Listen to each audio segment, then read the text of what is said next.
شوية أقوى لاعبين ديفرنشال في الفانتسي، لاعبين مش مع حد خالص، وهيجيبوا لك شوال نقط حرفيا، هيعدوا ل10 نقط وال15 نقطة في الجولة. فأنت لو عايز تشوفهم فاعمل لايك واشتراك ويلا بينا.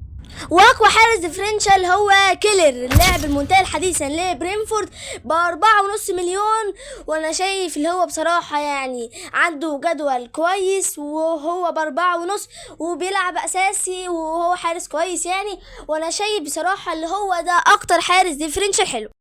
وفي خط الدفاع اول واحد ديفرنشال هو كولويل، اللاعب اللي بيلعب في تشيلسي بسعر 5، وبصراحة سعر يعني مش كويس قوي بس هو حلو، وهو عنده جدول كريستال بالاس ووستهام وفولهام.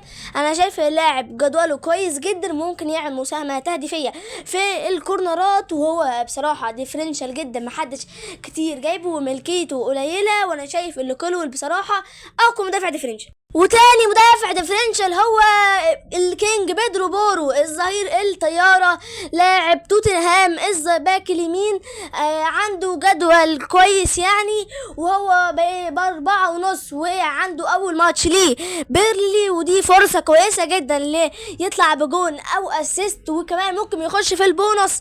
وانا شايف اللي هو بصراحة ظهير كويس جدا، وكمان حلو جدا على سعره 4.5، وانا شايف اللي بيدرو بورو من اقوى المدافعين الديفرنشال. وتالت مدافع هو ويليامز، لاعب نوتنغهام فورست، الظهير الباك شمال، هو بصراحة انا شايف اللي هو يعني كويس جدا وبسعر 4.5، وكمان الجدول بتاع نوتنغهام حلو جدا الى حد ما، وهو بصراحة ظهير طيارة وب4.5. انصحك تجيبه بصراحة لو محتاج لاعب ديفرنشال مش مع الناس يعني، وانا شايف الويليامز من اقوى الديفرنشال. واول لاعب ديفرنشال في خط النص هو ندي، اللاعب اللي مكمل مع ايفرتون، اللاعب ده ب6.5، وهو يا جماعة هو يا جماعة نازل وسط، بس هو كمان ساعات بيقف راس حربة، وارقامه يعني كويسة لحد ما، هو ب6.5 وحلو سعره جدا، هو برضو لاعب ديفرنشال جدا جدا، وجدول ايفرتون حلو في الاول الى حد ما، وعنده اول ماتش هو ليدز يونايتد، فممكن يطلع بمساهمة تهديفية، وانا شايف صراحة لندي من اقوى الديفرنشال.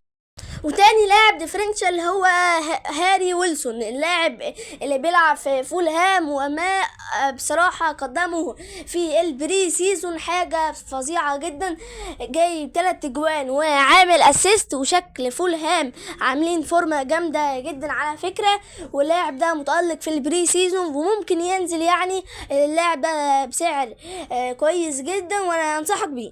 وتالت لاعب هو ادينجرا، المنتقل من برايتون الى ساندرلاند اللي لسه جاي من الهبوط، بصراحه النادي ده عمل ملكاته كويس جدا وجايب ادينجرا، فانا بنصحك بادينجرا، يعني هو بميزانيه حبه صغيرين جدا، وهو ديفرنشال جدا.